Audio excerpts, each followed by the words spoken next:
Assalamualaikum warahmatullahi wabarakatuh.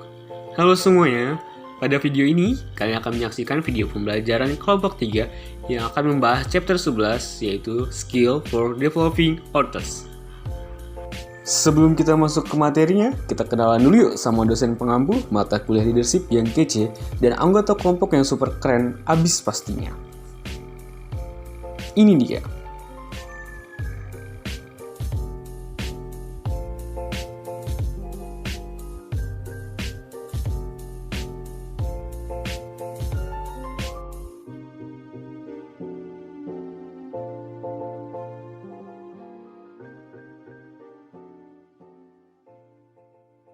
A few moments later. Gimana? Kece dan keren abis bukan? Kalau gitu, kita langsung ke tujuan pembelajaran. Apa sih tujuan pembelajaran kita pada materi kali ini? Pertama, membentuk sekelompok orang yang dapat bekerja sama dengan tim. Kedua, membentuk skill dan karakter. Ketiga, belajar berorganisasi. Keempat, membangun percaya diri. Nah, setelah kita tahu tujuan pembelajaran kita pada materi kali ini, kita langsung aja ke materinya. Pertama, menetapkan tujuan. Menetapkan tujuan merupakan hal yang penting. Setelah tujuan kelompok ditetapkan, peraturan, kesepakatan, maupun evaluasi kinerja kelompok dapat ditetapkan. Tujuan harus spesifik dan dapat diamati, dapat dicapai dan menantang, berdasarkan komitmen dari atas ke bawah, dan dirancang untuk memberikan umpan balik kepada personil tentang kemajuan mereka ke arah mereka. Filsuf Romawi Seneca menulis, "When a man does not know what harbor he is making for, knowing is the right wind." Tujuan sendiri memiliki 4 poin. Pertama, tujuan harus spesifik dan dapat diobservasi. Tujuan khusus mengarah pada tingkat upaya dan kinerja yang lebih tinggi daripada tujuan umum. Tujuan umum tidak bekerja dengan baik karena mereka sering tidak memberikan informasi yang cukup mengenai perilaku tertentu, mana yang harus diubah. Tujuan spesifik yang diamati juga dibatasi waktu, sehingga akan ada titik terbatas di mana jelas apakah seseorang atau kelompok telah mencapai tujuan. Misalnya, lebih baik menetapkan tujuan untuk meningkatkan angka penjualan kuartal berikutnya daripada hanya meningkatkan penjualan. Kedua, tujuan harus dapat dicapai tetapi menantang. Agar bermanfaat, tujuan harus realistis. Namun, menetapkan tujuan yang mudah tidak menghasilkan kinerja tingkat tinggi. Dengan kata lain, tingkat kinerja yang lebih tinggi muncul ketika tujuan membentang dan menginspirasi orang untuk melakukan lebih dari yang mereka kira bisa mereka lakukan. Tujuan harus menantang tetapi dapat dicapai untuk mendapatkan yang lebih baik dari diri kita sendiri. Ketiga, tujuan membutuhkan komitmen. Memiliki tujuan tidak menjamin kesuksesan kecuali didukung oleh komitmen manusia yang nyata. Tujuan organisasi kemungkinan besar akan tercapai jika ada komitmen terhadapnya, baik di bagian puncak maupun bagian bawah organisasi. Contohnya, ketika kepemimpinan puncak menetapkan tujuan, ia harus menyediakan sumber daya yang dibutuhkan pekerja untuk mencapai tujuan dan kemudian harus memberikan penghargaan kepada mereka yang melakukannya. Keempat, tujuan membutuhkan umpan balik. Salah satu cara paling efektif untuk meningkatkan kinerja adalah dengan memberikan umpan balik tentang seberapa dekat kesesuaian perilaku seseorang dengan beberapa kriteria. Penelitian menunjukkan bahwa kinerja jauh lebih tinggi ketika tujuan disertai dengan umpan balik dibandingkan ketika tujuan ataupun umpan balik digunakan terpisah. Para pemimpin dan pengikut harus berusaha untuk memberikan dan mencari umpan balik secara teratur. 1 hour later. Memberikan umpan balik yang konstruktif. Memberikan umpan balik yang konstruktif melibatkan berbagai informasi atau persepsi dengan orang lain tentang sifat, kualitas, atau dampak dari perilaku orang tersebut. Tanpa umpan balik, seorang bawahan tidak akan dapat mengetahui apakah dia melakukan pekerjaan dengan baik atau apakah sikap kasarnya membuat orang lain kecewa dan merusak peluangnya untuk dipromosikan. Karyawan dapat mencari umpan balik dari rekan lainnya, dan pemimpin dapat mencari umpan balik dari bawahannya.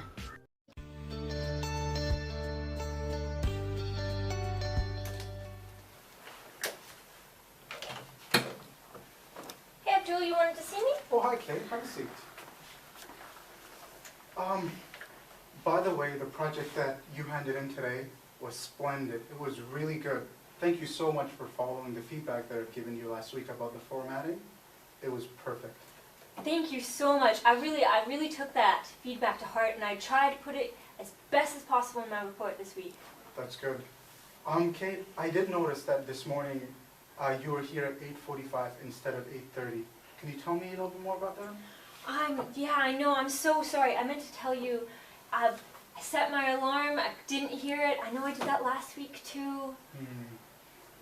Here's the thing. When you come here a little bit late, the whole office is affected, and our day starts out a little bit late, and as a result, we do have to stay in a little behind.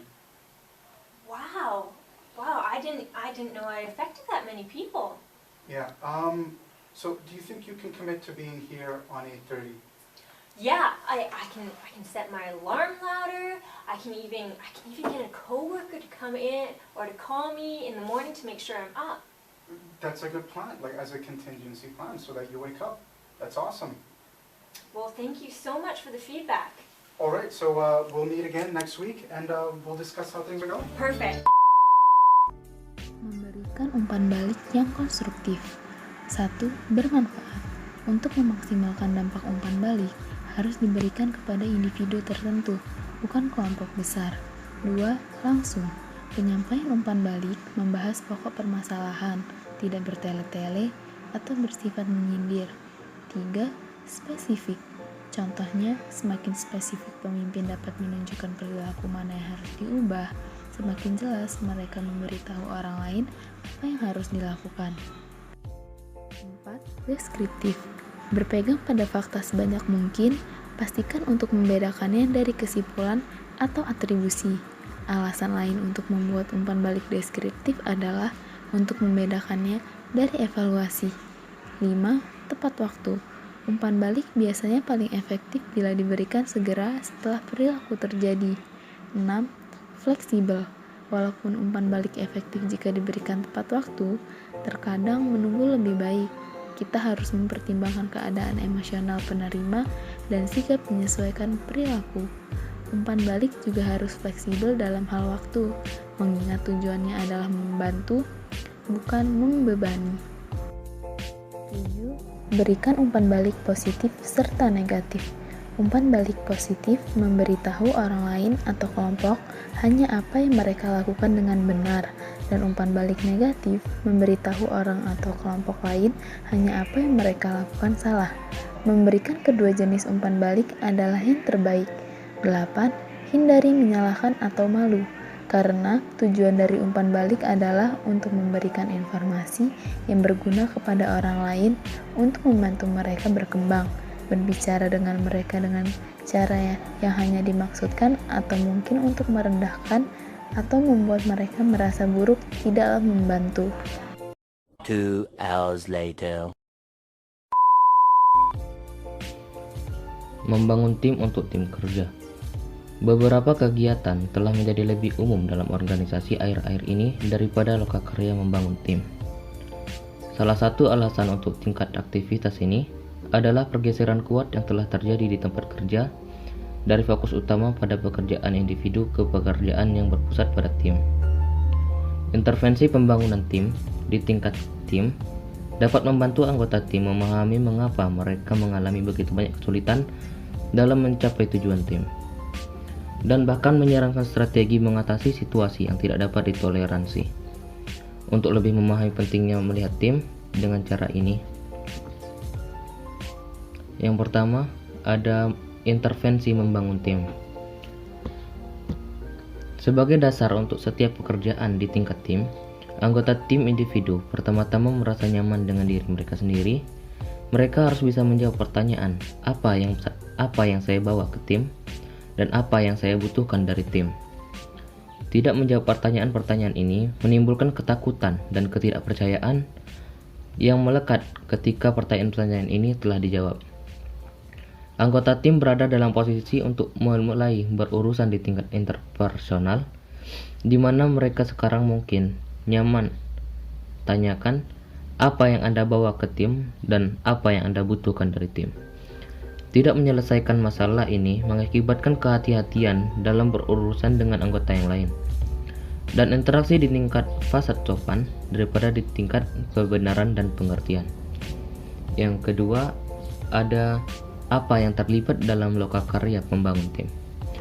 Di pusat kepemimpinan kreatif, staf sering diminta untuk mendesain intervensi tim khusus untuk tim tingkat menengah ke atas.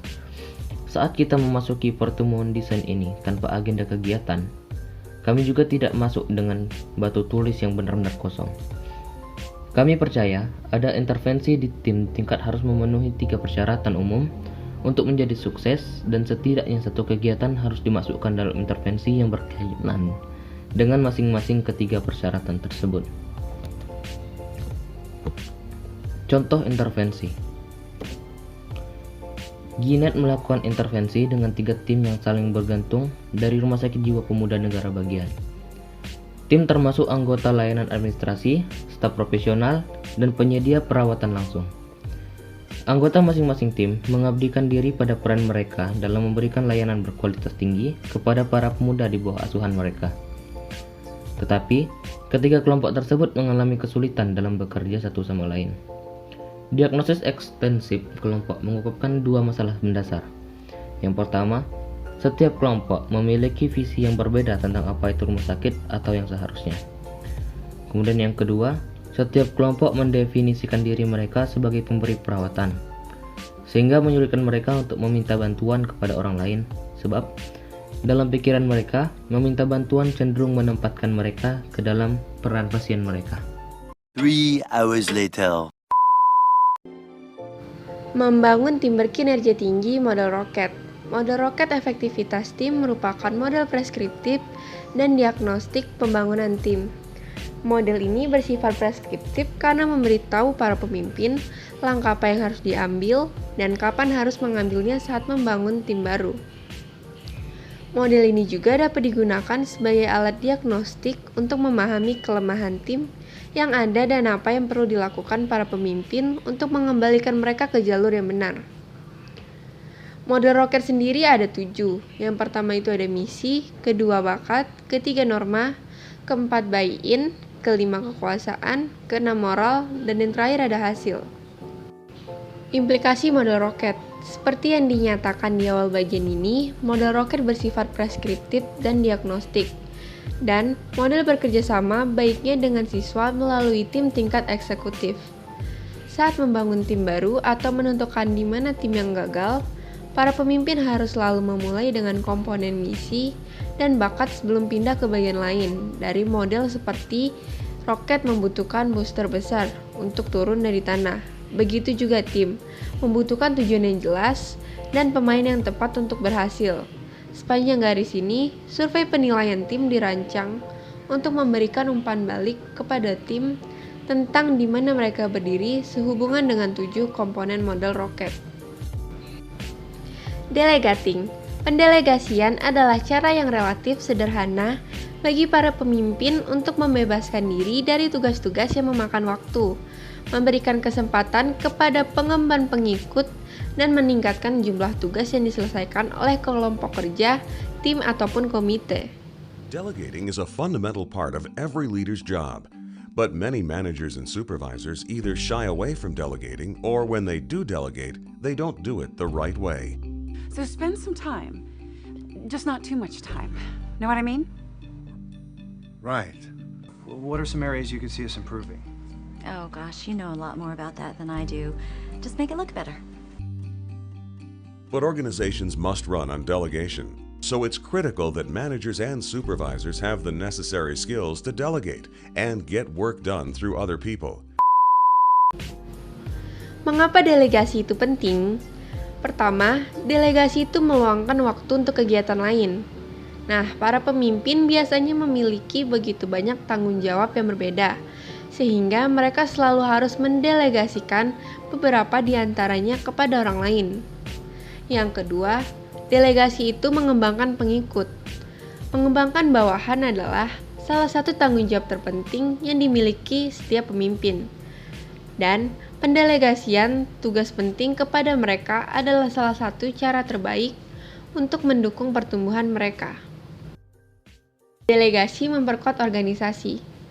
Pendelegasian adalah cara penting untuk mengembangkan bawaan individu, tetapi melakukannya juga memperkuat seluruh organisasi. Much later. Alasan umum menghindari pendelegasian. Yang pertama, pendelegasian membutuhkan terlalu banyak waktu. Dibutuhkan waktu untuk melatih bawahan untuk melakukan tugas baru apapun. Jadi, seringkali pemimpin benar-benar membutuhkan lebih sedikit waktu untuk melakukan tugas itu sendiri daripada berusaha melatih orang lain untuk melakukannya. Kedua, pendelegasian beresiko. Pendelegasian dapat dianggap sebagai resiko karir dengan mempertaruhkan reputasi kita sendiri pada motivasi, keterampilan, dan kinerja orang lain. Selanjutnya, pekerjaan tidak akan selesai juga. Membiarkan bawahan membuat beberapa kesalahan adalah bagian penting dari perkembangan mereka, seperti halnya pemimpin pada tahap awal perkembangannya sendiri. Selanjutnya, tugas adalah yang diinginkan. Dia mungkin bersedia mendelegasikan tanggung jawab yang relatif tidak penting, tetapi mungkin menolak untuk mendelegasikan tanggung jawab yang signifikan yang memiliki visibilitas tinggi.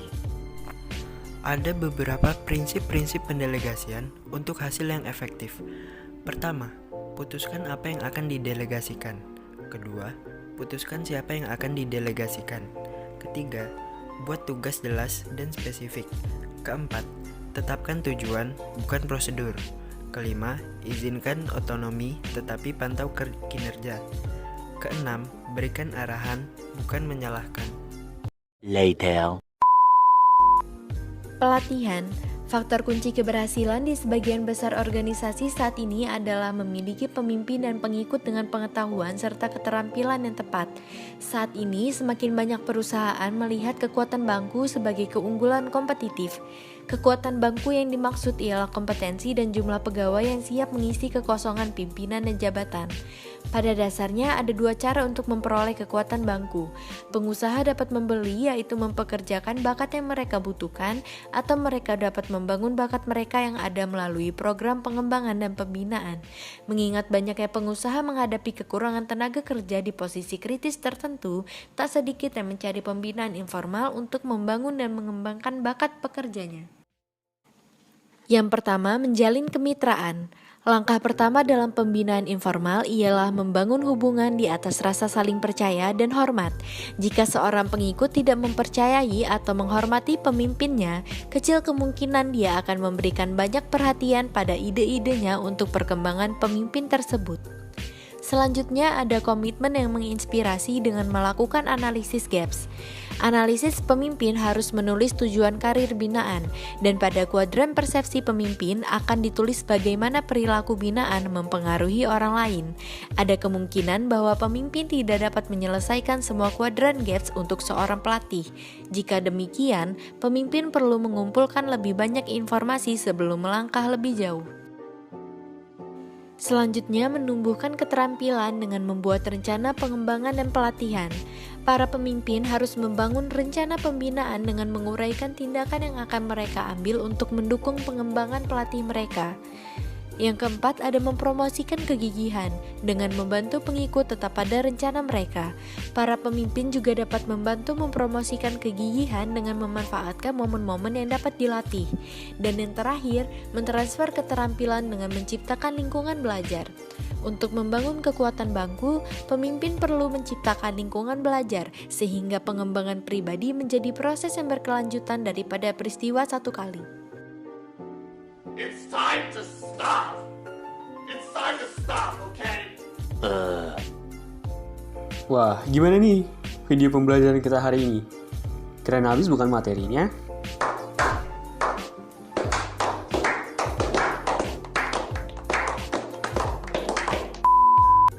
Terima kasih banyak yang sudah menonton hingga akhir. Thank you so much. See you next time.